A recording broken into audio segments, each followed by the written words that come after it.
And now we must turn to the issue of gun violence in America today, because the latest mass shootings in Aurora, Colorado, and Newtown, Connecticut leave us all, liberal and conservative, Republican and Democrat, appalled and disgusted at the carnage.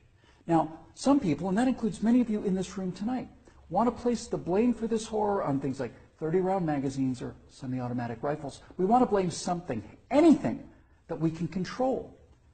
But what we really want to ban is violence and murder and insanity. Now, we don't talk about that, though, because deep in our hearts, each of us knows that violence and murder and insanity are built into the human condition and likely always will be. You know, there are two kinds of animals in this world, predators and prey. No one watches a leopard chase down a gazelle and denies that the gazelle has a right to use its hooves and horns to protect itself from the predator. But there are people in this room tonight and all across the country who would deny that same right to self-defense to other human beings.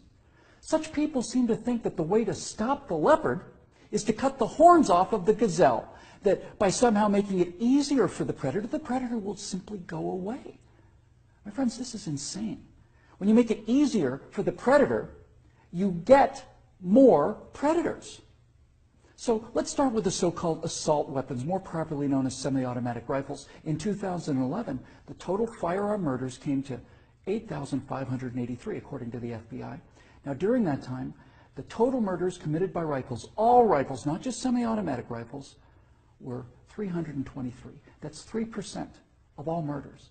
Hammers and clubs kill half again as many people as rifles. Hands and feet murder twice as many. And knives kill 5 times more Americans than all rifles combined. Preventable medical errors kill about 98,000 people per year. Medical malpractice kills more than 12 times as many people as are murdered in the U.S. each year. That's more than 300 times the number killed by all rifles, not just the so-called assault rifles. And yet, no one talks about limits on hammers or knives or doctors or hospitals.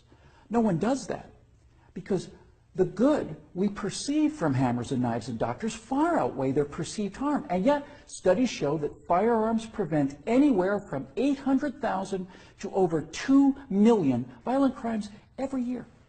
The lowest estimate means that 100 times more violent crimes were prevented with firearms than the total murders committed with firearms. That's 100 times as many. Now, in October of 2007, Amanda Collins was walking to her car after a night class at the University of Nevada at Reno. Amanda had a concealed carry permit for her 9mm Glock that she carried for self-defense. Unfortunately for Amanda, UNR is, like most college campuses, a gun-free zone. So, like the law-abiding citizen that she is, she did not have her gun with her in this gun-free zone when she was attacked by James Bila. Bila raped her on the UNR campus less than 300 yards from the campus police office. He then walked away, and a few months later, this human predator went on to murder 19-year-old Breonna Dennison. Amanda Collins went on to say, quote, "I know, having been the first victim, that Breonna Dennison would still be alive had I been able to defend myself that night," unquote. Therefore, I am directing the virtual Attorney General to aggressively challenge any gun control laws that violate Amanda Collins' right not to be raped and Breonna Dennison's right not to be murdered. You're not forced to abandon your First Amendment right when you enter Chicago or New York, or your Fifth Amendment rights when you walk onto a college campus. As virtual president, I will veto on the spot without hesitation, but with a great deal of pleasure, any and all attempts to destroy any of the Bill of Rights, of the Constitution of the United States of America. Because when it's all said and done, the Second Amendment to the Constitution is not there to protect us against criminals, and the people calling for gun control know this. That's why they want gun control instead of crime control. That's why they want laws that, at the stroke of a pen, turn law-abiding citizens into criminals. The Second Amendment is there to protect the American people from tyranny. The Second Amendment is there to protect the American people from politicians. The Second Amendment is there to protect the American people from us.